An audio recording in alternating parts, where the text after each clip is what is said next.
Subscribe to Infidelity Tales Lab. Now let's begin. The Baldwin Hills estate had always made Benjamin Floyd uncomfortable. Not the size, though the 8,000 square foot colonial was excessive, but the cold perfection of it. Every hedge trimmed at precise angles. Every room staged like a museum. Every conversation measured and judged. Benjamin sat in the formal living room. His 6-year-old son, Ethan, curled against him on the pristine white sofa that Margaret Elder had specifically told them not to sit on. He kept his arm around the boy anyway. Across from them, his wife Hannah perched on the edge of an antique chair, her spine rigid, her smile plastic. This version of Hannah only existed here, in her parents' house. The woman who laughed at his terrible jokes and sang off-key in the shower disappeared the moment they crossed into Elder territory. More tea, Benjamin? Margaret Elder's voice dripped with false sweetness. She never called him Ben, never asked what he actually wanted. She'd been serving him tea he didn't drink for 6 years. No, thank you. He watched her mouth tighten at the corners. Margaret Elder, née Bentley, had perfected the art of the polite insult. Every gesture, every word calibrated to remind him he didn't belong. Reginald Elder sat in his leather wingback chair like a king on a throne, reading the financial section. He hadn't acknowledged their arrival 30 minutes ago. That was standard. Benjamin had stopped expecting basic courtesy from the man who'd look him up and down at their wedding and said, "Well, Hannah could have done worse, I suppose." The Elders had made their fortune in commercial real estate development in the 1980s. Old money by California standards. They owned half of downtown Portland through various holding companies and trusts. Their wealth was the foundation of their identity, the metric by which they measured all human worth. Benjamin had committed the unforgivable sin of being middle class. He'd grown up in Riverside, raised by a single mother who worked double shifts as an ER nurse. He put himself through UCLA, then law school at Berkeley. He'd been a civil litigation attorney at Morrison & Price, one of the best firms in San Francisco, specializing in property disputes and corporate fraud. He'd made senior associate before 30. None of it mattered to the Elders. His mother had been working class. His father had abandoned them. He hadn't come from money, and that stain could never be washed away. "Hannah, dear, we need to discuss Thanksgiving," Margaret said, setting down her teacup with a delicate clink. "Your brother and Olivia will be joining us with the twins. We'll need to finalize the seating arrangements." Hannah's brother, Reginald Elder Jr., everyone called him Rex, was the golden child. Investment banker, married to Olivia Coyle, daughter of a tech mogul. 2 perfect children who already attended a $40,000 a year preschool. Of course, mother. Hannah's voice was small, diminished. Benjamin felt Ethan shift against him. His son was too quiet here. At home, Ethan was curious and energetic, always building elaborate structures with his blocks, always asking why and how and what if. Here, he barely spoke. The Elders had made it clear what they thought of their grandson's common manners. "I'm thirsty, Daddy," Ethan whispered. Before Benjamin could respond, Margaret's voice cut across the room. "Speak up, child. Mumbling is for the poorly bred." Benjamin felt his jaw clench. He'd promised Hannah he'd try. Keep the peace. Don't make waves. Her parents were getting older, as if cruelty had an expiration date. "Let me get you some water, buddy." He started to stand. "Sit down, Benjamin." Reginald finally lowered his newspaper. His eyes were pale blue and cold as January frost. "The boy can fetch his own water. He's not an infant. Hannah was serving tea at his age. He doesn't know where. Then he'll learn.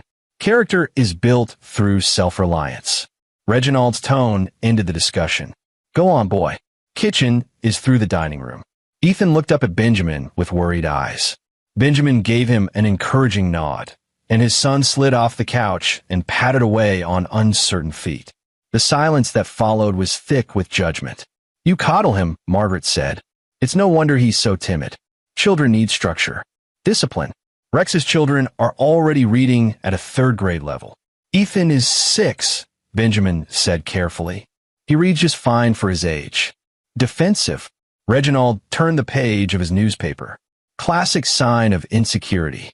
"Perhaps if you'd focus more on your career instead of that quaint little nonprofit job, You'd have more confidence in your parenting. 3 years ago, Benjamin had left Morrison and Price. He'd spent 5 years watching wealthy people destroy lives through legal loopholes, watching justice get purchased by the highest bidder. He'd started having panic attacks in the courthouse bathrooms. The final straw was defending a developer who'd knowingly built on contaminated land, poisoning an entire neighborhood's water supply. They'd won on a technicality. He'd quit and joined Legal Aid Society of San Francisco, helping people who couldn't afford representation. The pay was a fraction of his old salary. The work actually meant something. The elders had never forgiven him for it, throwing away a perfectly good career to help poor people. How pedestrian. Benjamin's work is important, Hannah said softly, but there was no conviction in her voice. Important. Reginald's laugh was bitter. Yes, poverty wages and no prestige. Very important. Though I suppose we shouldn't expect more from a man whose own father couldn't be bothered to stick around. The words hit like a slap. Benjamin had heard variations of this insult for 6 years, but it never stopped cutting. His father had left when he was 2. He had no memory of the man, just an absence that had shaped his entire childhood. He took a slow breath. I should check on Ethan. Always running away from uncomfortable truths, Margaret murmured to Hannah as Benjamin left the room. He found Ethan in the massive kitchen, standing on tiptoes trying to reach a glass from a cabinet that was far too high. The boy's face was scrunched with determination, his small fingers stretching. Here, let me help. Benjamin lifted him up, and Ethan grabbed a glass. Grandma's house is scary, Ethan said quietly as Benjamin set him down. I know, buddy. Just a few more hours, then we'll go home. They were visiting because Margaret had insisted on seeing Ethan before his birthday next week. Hannah had begged Benjamin to come, and he'd agreed because he loved his wife and wanted to support her. But watching his son's spirit diminish in this house made him question everything. As they walked back toward the living room, Benjamin heard Margaret's voice, crystal clear and venomous. I don't understand why you stay with him, Hannah. He's dragging you down. You could have married Trevor Ashford. Do you know he just made partner at Goldman Sachs? Benjamin stopped walking. Ethan looked up at him, confused. You loved Trevor once, Margaret continued, before you got distracted by someone so beneath you. Mother, please. Look at yourself, living in that cramped apartment in the Sunset District. Your son wearing Target clothes. You were meant for better than this, darling. It's not too late. A divorce would be perfectly understandable. You're still young, still beautiful. Benjamin should have been used to it by now. 6 years of this poison. But hearing his wife's mother actively encourage her to leave him in his presence felt like a new low. He walked into the room holding Ethan's hand. We're leaving. For heads turned toward him. Margaret's face was composed, not a trace of shame. Reginald looked mildly annoyed at the interruption. Hannah's eyes were wide with panic. Benjamin, please, Hannah whispered. Don't make a scene. A scene. He almost laughed. Hannah, your mother just suggested you divorce me because I shop at Target. I was merely pointing out that Hannah has options, Margaret said smoothly. You're being paranoid. I heard you. Every word. Then you were eavesdropping. How common. Reginald folded his newspaper with deliberate slowness. Perhaps it's best if you do leave, Benjamin. You're clearly too emotional for civil conversation. Hannah can stay for dinner. We'll have the driver take her home later. Hannah comes with us. Hannah can make her own decisions, Reginald said. She's not a child. Benjamin looked at his wife. She was staring at her hands, silent, frozen. Hannah. She didn't meet his eyes. Maybe it would be better if I stayed. We could talk tonight. The betrayal was a physical weight. Not defending him was one thing.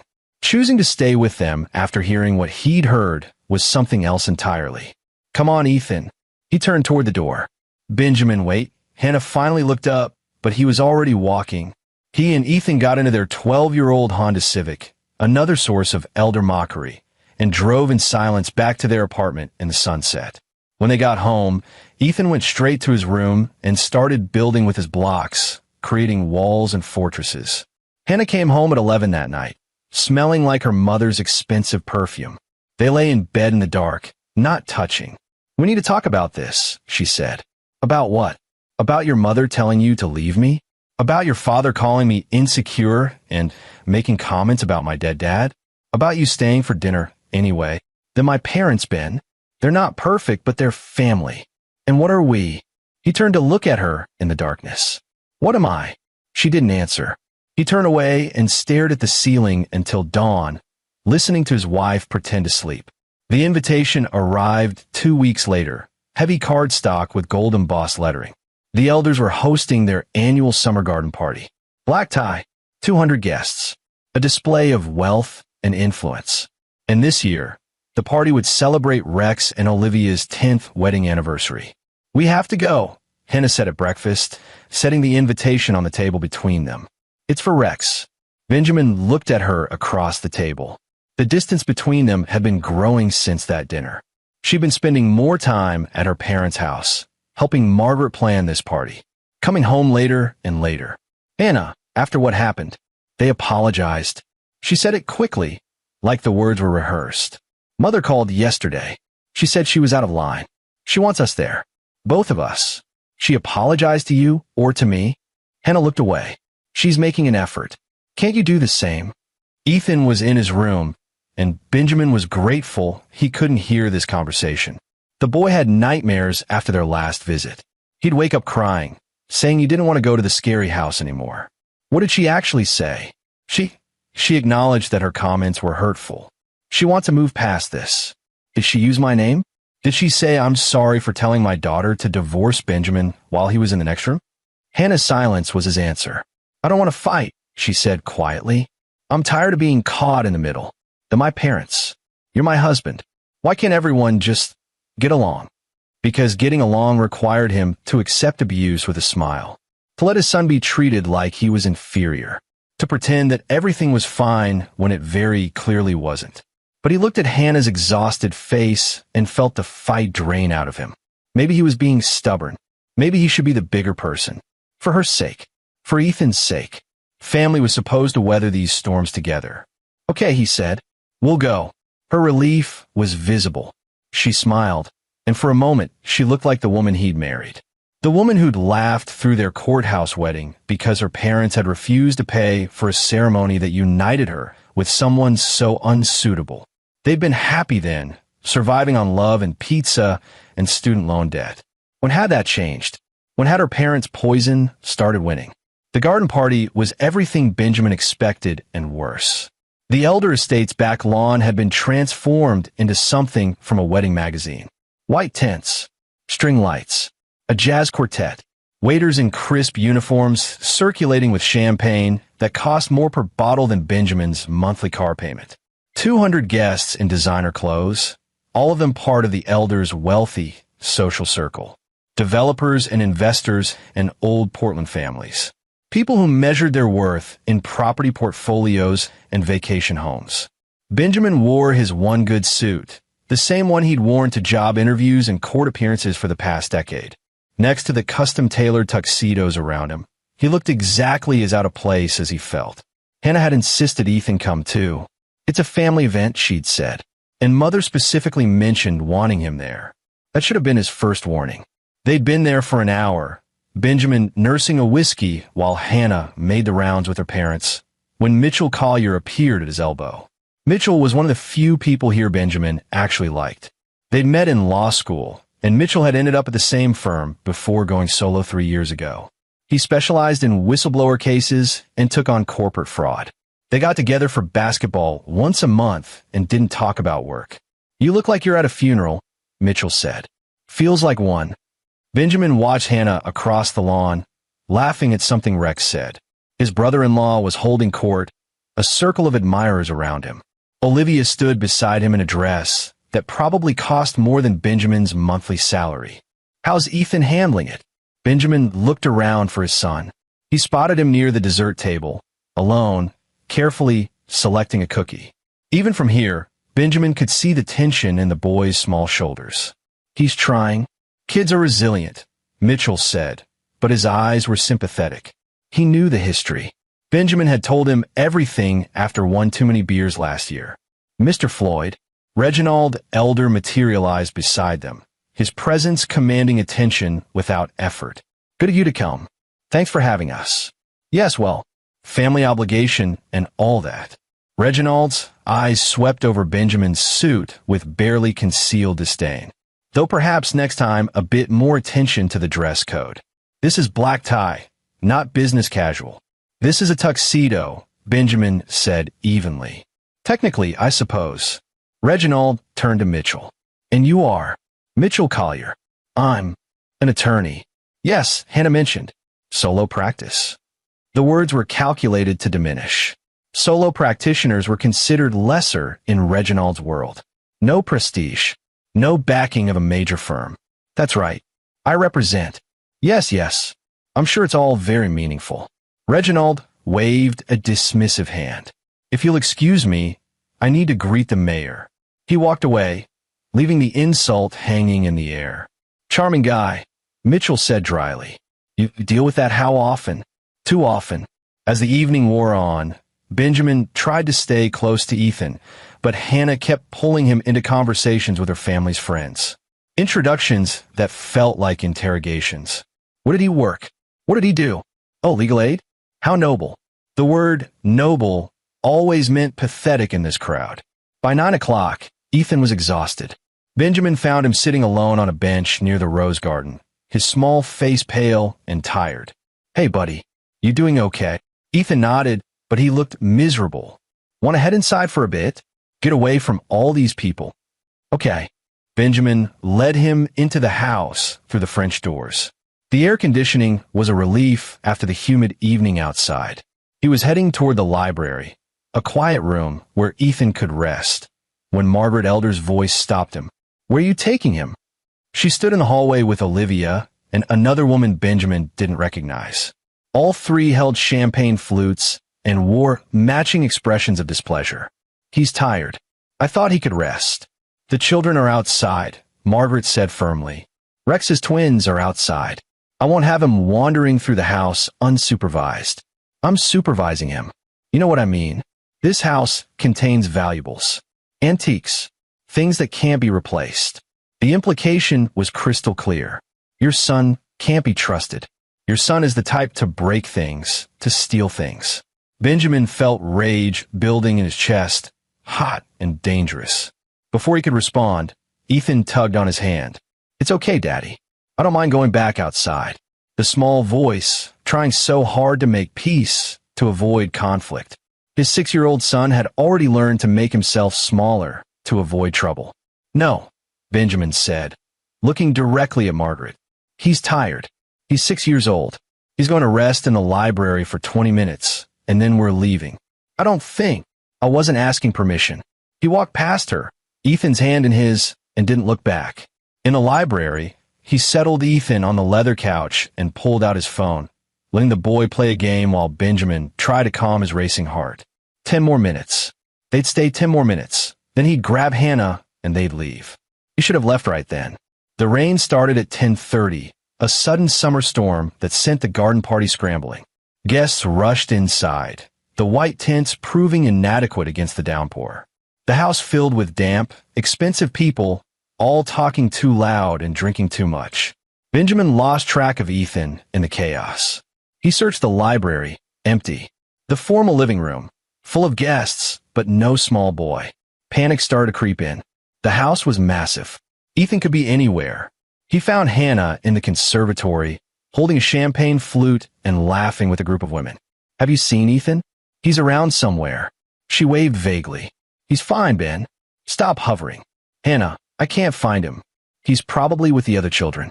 Rex's twins are upstairs in the playroom. Benjamin took the stairs two at a time. The playroom was on the 3rd floor, a massive room filled with toys that looked like they'd never been played with. Rex's 7-year-old twins, Marcus and Madison, sat on the floor with an iPad, perfectly groomed and quietly absorbed. No Ethan. Have you seen my son? Benjamin asked. Madison looked up. The little boy? Yes. Grandmother said he had to go outside. What? When? A while ago. He was too loud. Benjamin's blood ran cold. In the rain? Marcus nodded. Grandmother said dogs and poor kids belong outside. He ran. Down the stairs, through the crowded rooms, out the front door into the storm. The The porch was covered, but the rain was coming down sideways, wind whipping it under the overhang. And there, curled up in the corner of the porch, trying to make himself as small as possible, was Ethan. His son was soaking wet, shivering, his good clothes plastered to his small frame. Tears streaked his face, mixing with the rain. He looked up as Benjamin approached, and the devastation in those eyes would haunt Benjamin for the rest of his life. "I'm sorry, Daddy," Ethan whispered. "I was too loud.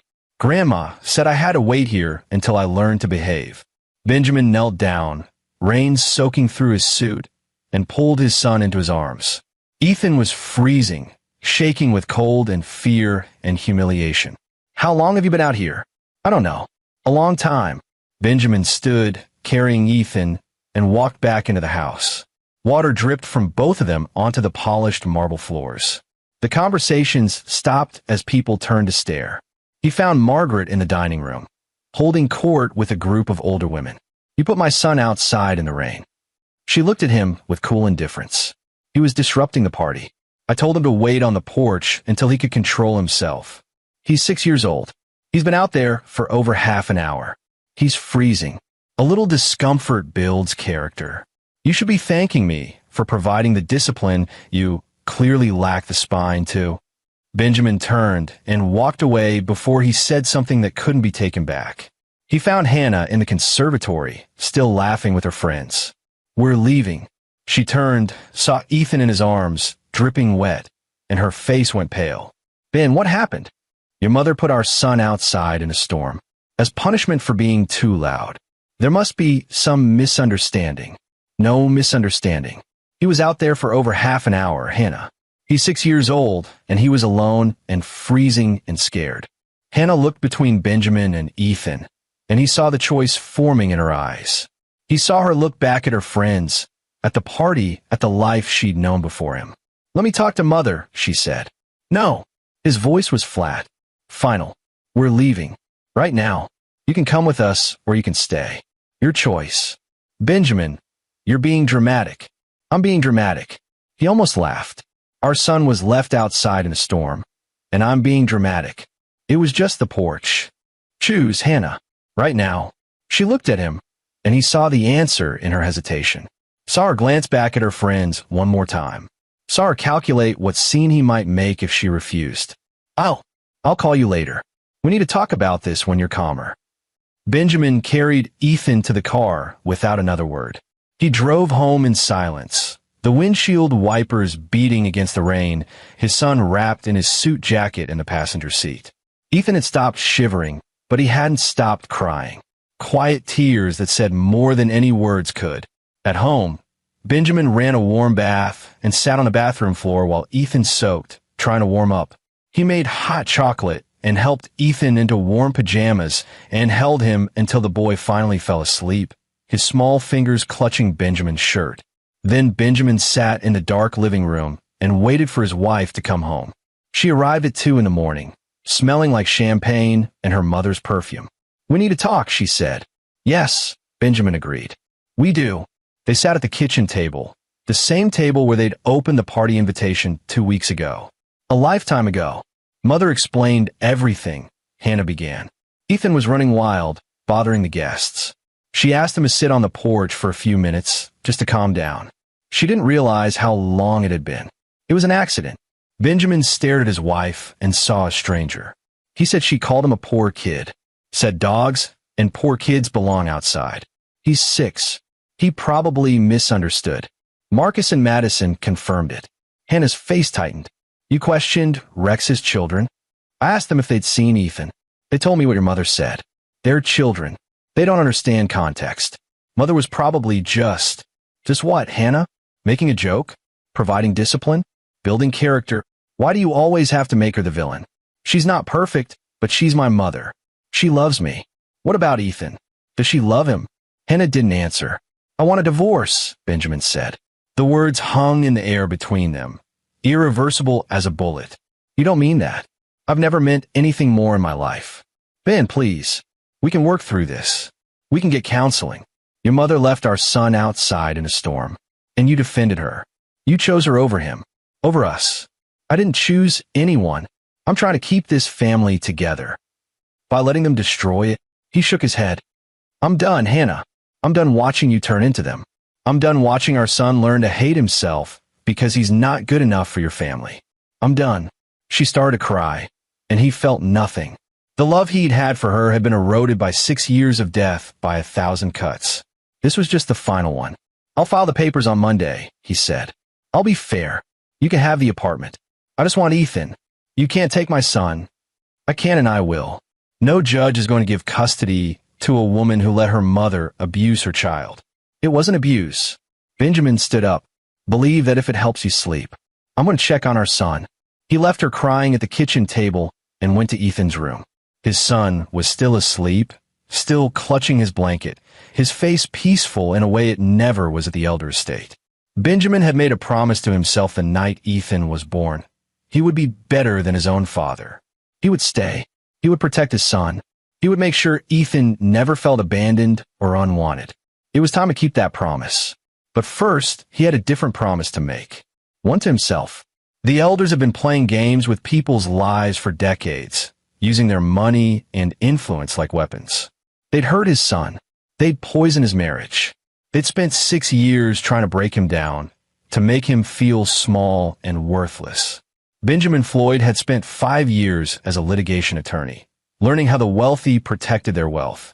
He'd learned all the loopholes, all the tricks, all the carefully hidden vulnerabilities in the system. And he was about to use every single one of them. The elders thought they were untouchable. They were about to learn otherwise. He pulled out his laptop and started making notes. Legal Aid Society had a case file database. Morrison and Price had taught him to find weakness in any defense. Mitchell Collier knew every whistleblower regulation in the state. The tools were all there. He just had to use them. It would take time, planning, patience. But Benjamin Floyd had plenty of all three.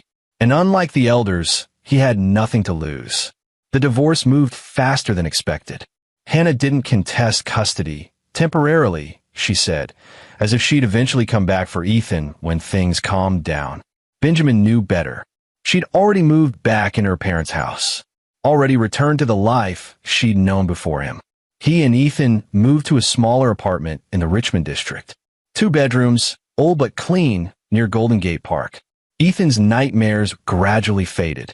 He started smiling again, building his elaborate block structures without looking over his shoulder to see who might disapprove. Benjamin went back to work at Legal Aid, but his evenings took a different shape. Research, files, building a case. Mitchell came over one night in September, 2 months after the garden party, carrying Thai food and a 6-pack. You look like shit, Mitchell said, setting the food on the coffee table. Thanks. I'm serious. When's the last time you slept? Benjamin rubbed his eyes. I sleep. 4 hours a night isn't sleeping. What are you working on? Benjamin had been debating how much to tell Mitchell. His friend was a good lawyer and a better man. He wouldn't approve of what Benjamin was planning, but he might understand it. Remember that firm I used to work for? Morrison and Price. Sure. You left because you were defending scumbags. Right. One of those scumbags was Reginald Elder. Mitchell set down his beer. Okay, I'm listening. 2019. Morrison defended Elder Holdings LLC in a lawsuit. A group of tenants claimed Elder had knowingly rented them units with toxic mold, then evicted them when they complained. Elder won on a technicality, improper notice of claim. Let me guess. The tenants were low income. Single mothers. Elderly people on fixed incomes. One family had a kid with asthma who ended up hospitalized. Benjamin pulled up a file on his laptop. The mold was real. The building inspector's report was buried in discovery, but never challenged. Elder knew about it for 6 months before the tenants found out. Jesus, that's just one property. I've been pulling records. Elder Holdings owns 43 buildings across Portland and San Francisco. I've found building code violations, tenant complaints, suspicious evictions. It's a pattern. Mitchell leaned back, studying Benjamin's face. What are you planning? I want to build a class action, get the tenants organized, expose the pattern of negligence, and force Elder to pay for damages and repairs. That's ambitious. Class actions take years, and they're expensive. I know, legal aid, doesn't have the resources for something like this. I know that too. So what's your play? Benjamin met his friend's eyes. You take whistleblower cases. Elder is violating housing codes across 2 states. If someone files a CAT-TAM lawsuit under the False Claims Act for building violations and unreported hazardous conditions, they could claim damages on behalf of the government.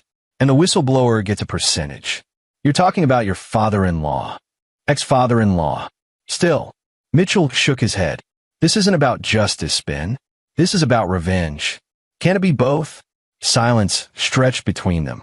You're serious about this, Mitchell finally said. He left my 6-year-old son outside in a storm. He called Ethan a poor kid who belonged with the dogs. He's been making people's lives miserable for profit for decades. Yeah, I'm serious. Mitchell picked up his beer, took a long drink. Building code violations won't be enough. You need something bigger. Financial fraud, environmental violations, something that hits hard. I'm working on it. How deep have you dug? Not deep enough yet. Mitchell nodded slowly. Okay. Here's what I know about guys like Elder. They don't keep their hands clean. They use shell companies, offshore accounts, questionable contractors. If he's been in real estate since the 80s, he's cut corners somewhere. You just have to find where. Help me find it. Ben, I'm not asking you to do anything illegal. I'm asking you to help me investigate legitimate violations and pursue legitimate legal action. That's your job. That's what you do. Against your ex-wife's father. Against a man who's been breaking the law and hurting people for decades. Mitchell studied him for a long moment. Then he sighed. All right, but we do this right. By the book. No cutting corners. No questionable tactics. If we go after him, we go after him clean. Agreed. And if we find evidence of real crimes, we turn it over to the proper authorities. No revenge schemes. No personal vendettas. I just want him to face consequences for once in his life. Fine. Then let's find out what those consequences should be. They shook hands, and Benjamin felt something shift inside him. He wasn't alone in this anymore. Over the next 3 weeks, Benjamin and Mitchell peeled back the layers of Elder Holdings LLC. What they found was methodical exploitation hiding behind legal structures. Shell companies owning shell companies. Properties purchased through LLCs with untraceable beneficial owners.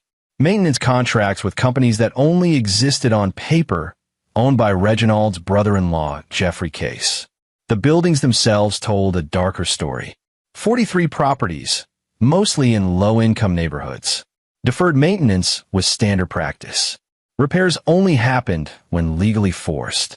Tenants who complained faced harassment or eviction through legal loopholes. But the real revelation came from a former property manager named Rita West. Benjamin found her through tenant records. She'd worked for Elder Holdings from 2015 to 2020, managing a building in the Tenderloin. She'd quit abruptly and filed a wrongful termination suit that had been settled quietly out of court. She met them at a coffee shop in the Mission District, a tired-looking woman in her 50s with sharp eyes that had seen too much. Why do you want to know about Reginald Elder? She asked. He's my ex-father-in-law, Benjamin said. He hurt my son. I want to make sure he faces consequences for the things he's done. Rita studied him. Personal vendetta. Justice. You're a lawyer? Legal Aid Society. Something in her expression softened. Good. The people in those buildings deserve better than what Elder gave them. She pulled out a folder from her bag. I kept copies. I knew someday someone might care. Inside were building inspection reports that had never been filed with the city. Work orders for repairs that were never completed but billed anyway. Communications showing Reginald explicitly instructing property managers to delay repairs until tenants moved out, then flip the units at higher rents. Why did you keep these? Mitchell asked. Because I have a conscience. I try to do my job right, and Elder fired me for it. I wanted to come forward, but I signed an NDA as part of my settlement. He paid me $50,000 to keep quiet. NDAs can't cover up criminal activity, Benjamin said. If you're willing to testify, I am. I'm done being quiet while he makes millions off other people's misery. With Rita's evidence, the case transformed. This wasn't just civil violations anymore. This was fraud, systematic exploitation. falsified records submitted to housing authorities to avoid mandatory repairs. Mitchell started building the Katam lawsuit, while Benjamin worked with legal aid to organize the tenants. Word spread through the buildings. People who had been afraid to speak up found courage in numbers. The case started to take shape. Elder Holdings had defrauded housing authorities in 2 states, filed false reports with building inspectors, and violated federal housing regulations across multiple properties for over a decade. The damages would be massive. But that wasn't what kept Benjamin working late into the night. It was the tenant interviews. The single mother whose daughter had lead poisoning from old paint. The elderly man who'd fallen through rotted stairs and broken his hip. The family evicted on false pretenses so Elder could renovate and double the rent. Each story was a window into Reginald Elder's character. Each person a victim of his greed. And Hannah had known. Maybe not the details, but she'd known what kind of man her father was. She'd just chosen not to care because it was easier. Because the money was comfortable and asking questions was uncomfortable. In October, Benjamin got a call from an unknown number. Mr. Floyd? This is Jeffrey Case. I'm an attorney representing Reginald Elder. Benjamin's pulse quickened, but he kept his voice steady. What can I do for you? Mr. Elder has become aware that you've been making inquiries about his business holdings. He wanted me to remind you that as part of your divorce settlement, you signed an agreement not to disparage the Elder family publicly. I remember. Good. He also wanted to offer settlement. He understands you may have felt slighted by recent family events. He's prepared to offer you $100,000 to resolve any grievances and cease your inquiries. Benjamin almost laughed. Tell Mr. Elder I'm not interested. That's a substantial amount of money for a man in your financial position. I'm aware, Mr. Floyd, it would be unfortunate if this became contentious. Mr. Elder has significant resources and influence. It would be in everyone's best interest if we could resolve this amicably. Is that a threat? It's friendly advice. Mr. Elder is a powerful man with powerful friends. People who pursue grudges against him tend to find their careers suffering, their reputations damaged. I'd hate to see that happen to you, especially when you have a young son to think about. Now is a threat, thinly veiled but clear. Tell Mr. Elder that if he attempts to interfere with my career, contacts my employer, or comes near my son, I'll add witness intimidation to the list of charges I'm building. Have a good day, Mr. Case. He hung up before the lawyer could respond. Mitchell called 30 seconds later. I just got a call from Jeffrey Case. Same here. Bribe and a threat. Yeah, which means we're getting close to something he's worried about. Good. Let's keep digging. The next break came from an unexpected source. Environmental records. Mitchell had been reviewing building permits and found something unusual. In 2018, Elder Holdings had purchased an old manufacturing building in Oakland, converted it to loft apartments, and rented them at premium prices to young professionals. The building's history was problematic. It had been a battery factory in the 1960s and 70s. The EPA had listed the site as potentially contaminated. The purchase documents showed Elder had commissioned an environmental assessment. Mitchell obtained the report through a public records request. The assessment showed elevated levels of lead and cadmium in the soil, far exceeding residential safety standards. The report recommended extensive remediation before conversion to residential use. The remediation never happened. Elder had hired a different environmental consultant who produced a second report with lower contamination readings, just below residential thresholds. The report was submitted to the city to get the building permits approved. This is fraud, Mitchell said, showing Benjamin the documents.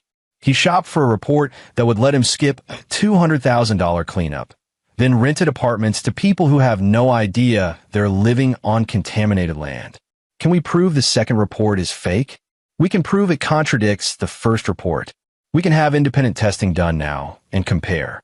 If the contamination levels match the first report, Elder knowingly submitted false documentation to city authorities.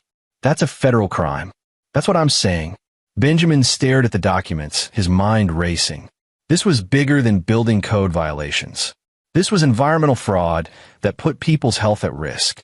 We need to bring in the EPA and the California Attorney General's office. Agreed. But once we do that, this is out of our hands. Are you ready for that? Benjamin thought about Ethan, about the life they were building without the elders' poison in it. He thought about all the people living in those contaminated lofts, unaware of what was beneath their feet. I'm ready. Mitchell made the calls. 2 days later, state investigators arrived at the Oakland building. Soil samples were taken. Residents were evacuated. The news crews arrived by evening. By morning, Elder Holdings evacuates building after contamination discovery was the top story on every Bay Area news site. Reginald Elder's carefully maintained image cracked, and Benjamin was just getting started. The media attention triggered a cascade. Once one Elder Holdings building made headlines, reporters started investigating others. The Oakland contamination story led to questions about Elder's other properties. Building inspectors who'd been paid to look the other way suddenly found themselves under scrutiny. The tenants Benjamin had been organizing went public. Rita West gave an interview to the San Francisco Chronicle. Elder Holdings, a pattern of neglect, ran as a front-page story with photos of black mold, broken stairs, and children who'd been poisoned by lead paint. Within a week, 3 more former employees came forward with evidence of Elder's practices. Within 2 weeks, the California Attorney General's office announced a full investigation into Elder Holdings' business practices across the state. Mitchell's Katam lawsuit was filed in federal court, alleging Elder had defrauded housing authorities in California and Oregon of millions in mandatory safety compliance. The house of cards was falling, but Reginald Elder had one move left. Hannah called on a Tuesday evening in late October. "Ben, please, you have to stop this." He hadn't spoken to her since the divorce was finalized. Hearing her voice brought back a flood of memories, good and bad. "Stop what?" "You know what? This crusade against my family. The lawsuits, the media attention, you're destroying them. I'm holding them accountable for crimes they committed. My father made mistakes, but he doesn't deserve this. The stress is killing him. My mother can barely leave the house. Do you know what people are saying about them? Do you know what Ethan said when he found out about the contaminated building? He asked if the kids who live there were okay. He's 7 years old, and he has more empathy than your entire family. That's not fair." "Fair? You want to talk about fair? Your father left our son outside in a storm and called him a dog. Your mother spent 6 years trying to convince you to leave me. Your whole family treated me like trash because I didn't come from money. And you let them. I'm sorry." Her voice broke. "I'm so sorry. I should have defended you. I should have protected Ethan. I was wrong. Yes, you were. But this is too much. You're not just hurting my parents. Rex is involved in the business. Olivia's family is cutting ties because of the scandal. This is destroying everyone." "Good. Ben, please. If you ever love me, stop this. For Ethan's sake. He doesn't need to grow up knowing his father destroyed his mother's family. Ethan will grow up knowing his father stood up to bullies. That when powerful people hurt vulnerable people, there are consequences. They'll lose everything. They should have thought of that before they put tenants in contaminated buildings, before they defrauded the government, before they spent decades exploiting people who couldn't fight back. I'm begging you. Beg your father to do the right thing. Plead guilty. Make restitution to everyone he's hurt. Show actual remorse instead of trying to buy his way out of consequences. You know he won't do that. Then he'll face the consequences."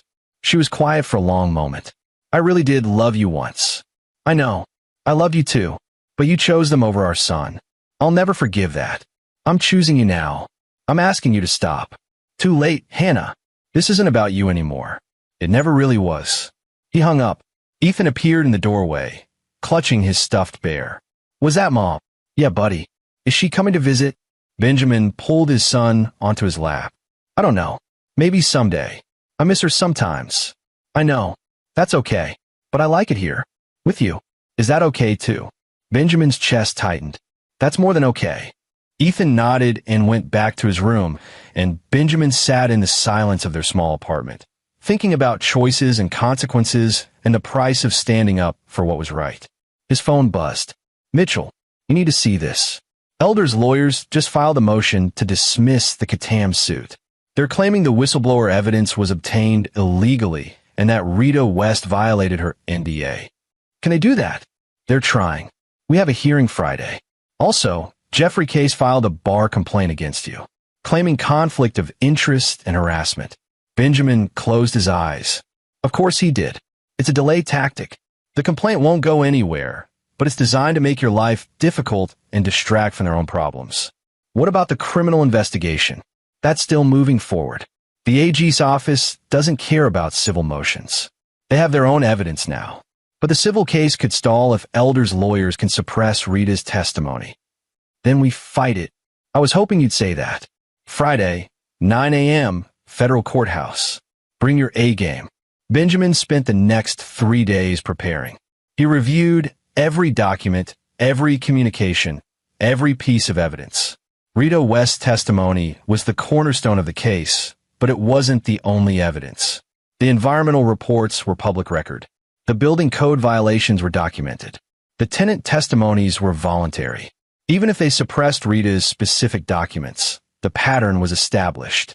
Friday morning, Benjamin put on his best suit, still the same one from the garden party, but cleaned and pressed, and met Mitchell outside the courthouse. The hearing room was packed. Elder had brought a team of lawyers from a white shoe firm in New York. 5 attorneys in matching suits, all billable hours and aggressive confidence. Jeffrey Case led the team, his silver hair and expensive suit projecting authority. He nodded at Benjamin with a thin smile that promised destruction. The judge was a no-nonsense woman named Susan Harmon who'd made her name prosecuting financial crimes before taking the bench. Benjamin had researched her thoroughly. She didn't like delays, she didn't like grandstanding, and she didn't like wealthy defendants thinking they could buy their way out of trouble. Mr. Case, Judge Harmon said after the preliminaries, your motion argues that the whistleblower's evidence should be excluded. Walk me through your reasoning. Case stood, radiating confidence. Your Honor, the evidence in question was obtained in violation of a valid non-disclosure agreement. Ms. West signed this agreement as part of a settlement with Elder Holdings. She was paid $50,000 specifically to not disclose information about her employment. By providing this information to Mr. Floyd and Mr. Collier, she violated that agreement. Ms. West isn't a party to this lawsuit, Mitchell countered. The Katam action is brought by the government on behalf of the people. Her testimony is evidence of fraud, which NDAs cannot legally cover. Assuming fraud occurred, Case said smoothly, which is the question at hand. The so-called evidence is from a disgruntled former employee with an axe to grind, obtained through improper means by Mr. Floyd. Let's be clear, has a personal vendetta against Mr. Elder stemming from a divorce. Your Honor, Benjamin stood, Mr. Case's characterization is misleading. I'm not a party to this lawsuit. Mr. Collier is acting as the attorney for the Katam action. My involvement was limited to providing information about potential violations to appropriate authorities, which is my right as a citizen. Your right as a vengeful ex-son-in-law, Case shot back. You've been systematically harassing my client for months, using your legal knowledge to wage a personal campaign of destruction. This is abuse of process. Judge Harmon's expression didn't change. Mr. Case, do you have evidence that Mr. Floyd obtained Ms. West's testimony through illegal means? He sought her out specifically because of his connection to Mr. Elder. That's not what I asked. Did he break any laws in obtaining her testimony? Case hesitated. Not technically, but in the environmental reports showing contamination at the Oakland property, were those obtained illegally? No, but the building code violations documented by city inspectors? Your Honor, the pattern of behavior. Mr. Case, I'm looking at a Katam lawsuit alleging that Elder Holdings defrauded government housing authorities by submitting false documentation to avoid mandatory safety repairs and environmental remediation. I'm looking at evidence from multiple independent sources, government inspectors, environmental consultants, tenant testimonies, and yes, a former employee who appears to have documents supporting these allegations. Whether or not Mr. Floyd's motives are pure is irrelevant to whether the underlying fraud occurred. That's what this case is about. She looked down at the papers before her. Motion to dismiss denied. Ms. West's testimony stands. We'll proceed to discovery.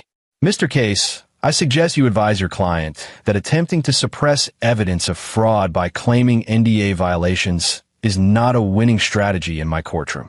Case's face reddened. Your Honor, we're done here. Next hearing is scheduled for December 15th.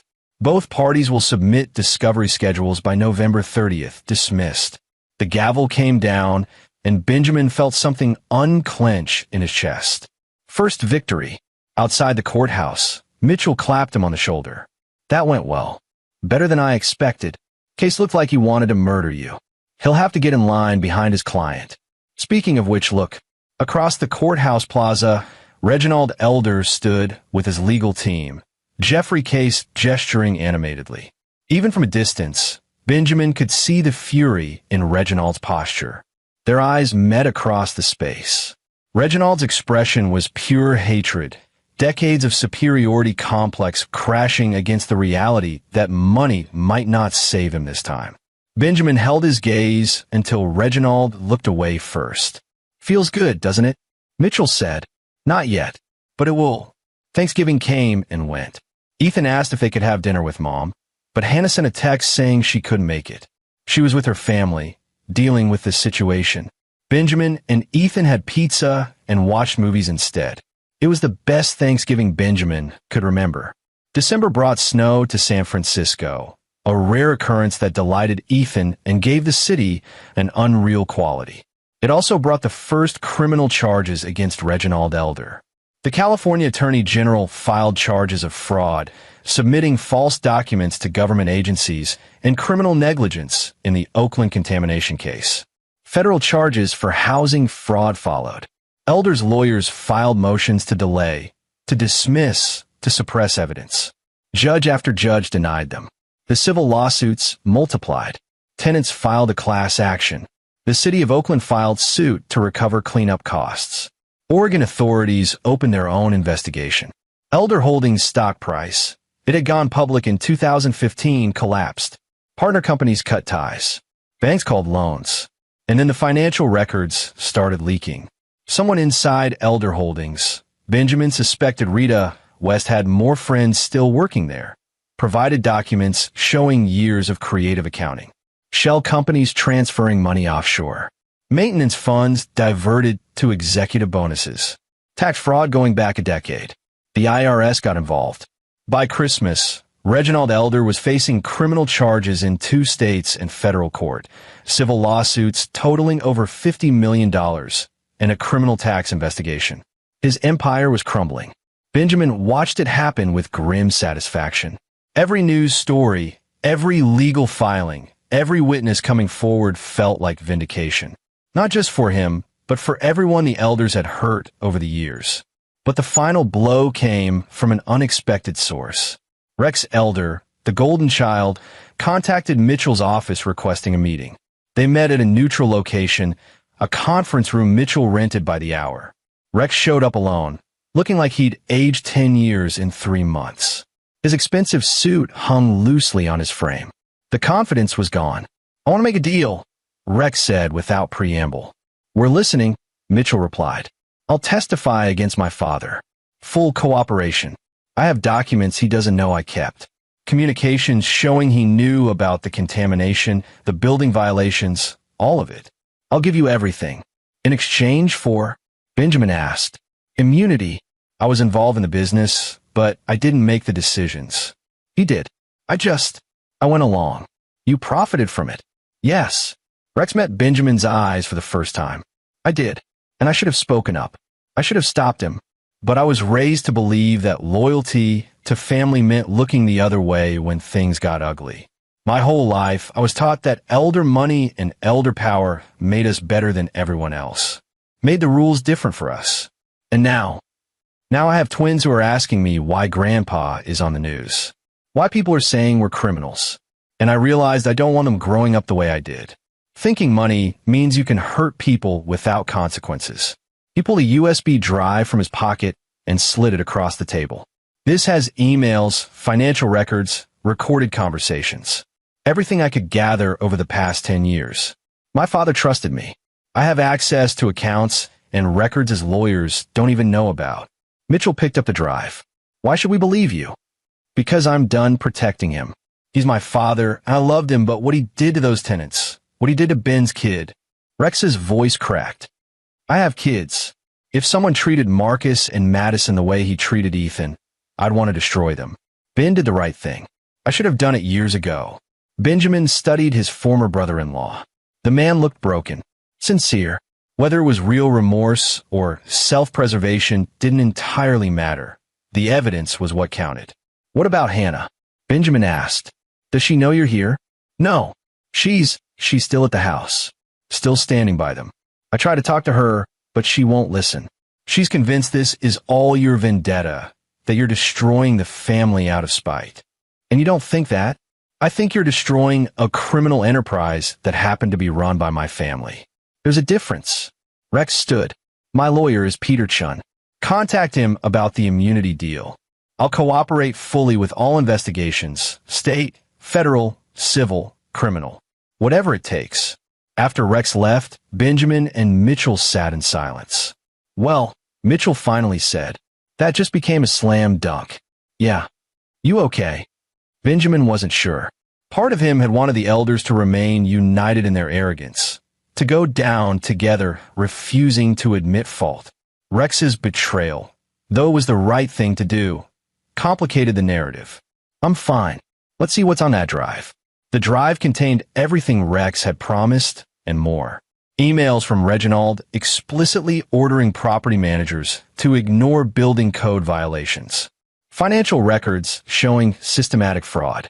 Recordings of meetings where Reginald discussed ways to evict tenants without cause to raise rents. The evidence painted a picture of a man who knew exactly what he was doing and simply didn't care who got hurt.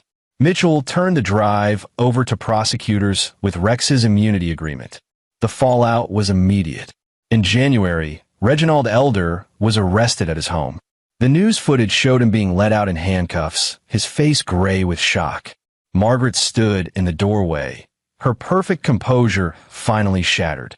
The trial was scheduled for April, but Reginald's lawyers, seeing the overwhelming evidence, began negotiating a plea deal. Benjamin got updates from Mitchell, but he tried to maintain distance. This wasn't about him anymore. The criminal justice system had taken over. Prosecutors who were actually good at their jobs were handling it. His role was done, except for one last conversation. Hannah called in February. Can we meet? Please. I need to talk to you. They met at a coffee shop in No Valley, neutral territory. She looked thin and tired, her designer clothes hanging wrong, her carefully maintained appearance showing cracks. Thank you for seeing me, she said. What do you want, Hannah? I want to apologize. Truly apologize, not just say the words. What my parents did to Ethan, what they did to you, I should have stopped it. I should have protected you both. Yes, you should have. I was a coward. I chose the easy path. I told myself I was keeping the peace, being diplomatic, but really I was just avoiding conflict. And I let them destroy our marriage. I let them hurt our son. Benjamin sipped his coffee and waited. She hadn't asked him here just to apologize. Rex told me what he did, giving you all that evidence. Turning on Dad. She laughed bitterly. My whole family is falling apart. Your family fell apart a long time ago. You're just seeing it now. Dad's going to prison. The plea deal is for 15 years. Mom is selling the house to pay legal fees. Everything they built is gone. Everything they stole is being returned. That's not the same thing. Is this what you wanted? When you started all this, is this what you wanted? Benjamin considered the question. I wanted justice for all the people your father hurt. I wanted him to face consequences for his actions. I wanted Ethan to know that bullies don't always win, that power and money don't make you untouchable. And now that you have it, now I'm raising our son, teaching him to be better than the elders, teaching him that kindness matters more than money, that integrity matters more than winning. He paused. He asks about you sometimes. Her face crumpled. I want to see him. Then you need to decide who you are. Are you Hannah Elder, daughter of criminals, still making excuses for people who don't deserve them? Or are you Ethan's mother, ready to actually be a parent? That's not fair. Life isn't fair, Hannah. You taught me that. She wiped her eyes. I started going to therapy, trying to figure out how I became someone who'd let her son get hurt to avoid disappointing her parents. That's a start. I know I don't deserve another chance. But Ethan does. He deserves a mother who'll actually protect him. Then be that person. Not for me. For him. They sat in silence for a moment. Did you ever love me? She asked. Or was I just another way to get back at them? I loved you. Past tense. But the woman I loved wasn't the woman who stood by while her mother left our son in the rain. I don't know if that woman even exists anymore. I'm trying to find her again. Good. When you do, call me. We'll talk about visitation. He left her there, and it felt like closing a chapter.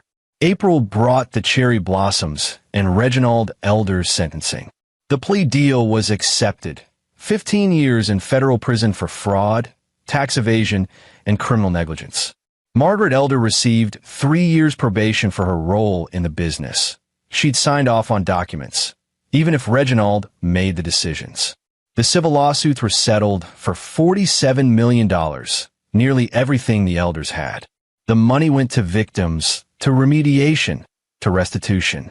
Elder Holdings was dissolved, its properties sold to pay debts and settlements. The Baldwin Hills estate went to auction. A tech entrepreneur bought it for half what it was worth. Margaret moved to a condo in Sacramento to be near her sister. Rex Elder and Olivia divorced. He took a job at a nonprofit doing affordable housing development. Trying to make amends, he said.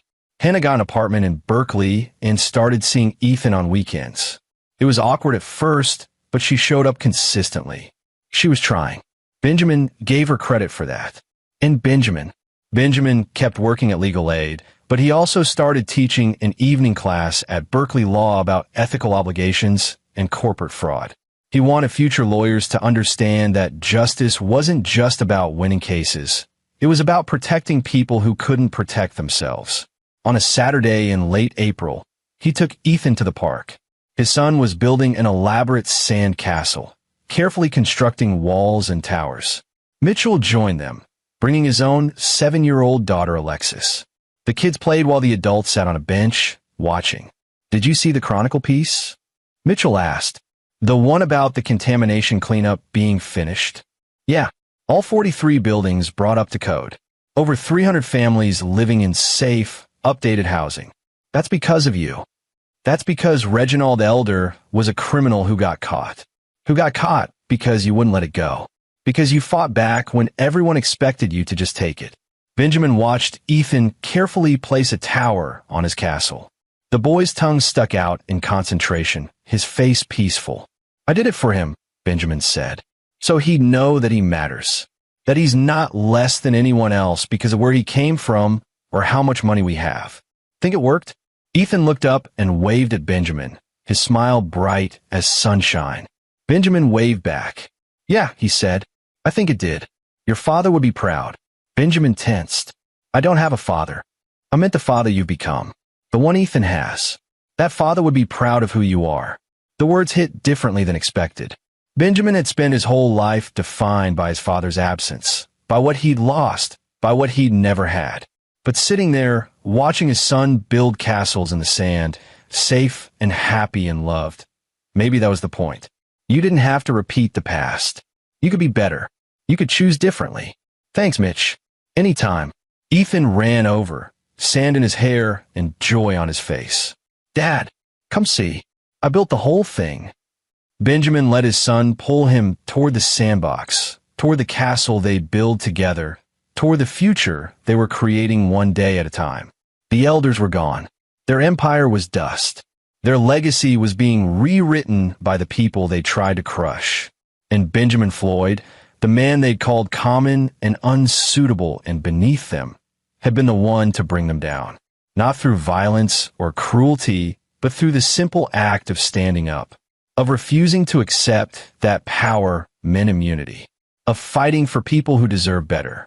He'd won, not because he destroyed his enemies, though he had, but because he'd protected his son, because he'd shown Ethan that the world could be fair, that bullies could be beaten, that doing the right thing mattered even when it was hard. That was the victory that counted. That was the victory he'd carry forward. It's a great castle, buddy, Benjamin said, kneeling in the sand beside his son. It's strong, Ethan said proudly. Nothing can knock it down. Benjamin smiled and pulled his son into a hug. Yeah, he said. Nothing can knock it down. And he believed it. And there you have it. Another story comes to an end. What did you think? I'd love to hear your thoughts in the comments below. If you enjoy this story, consider joining our community by subscribing. It means the world to us. For more stories like this one, check out the recommended videos on screen. And I'll see you there.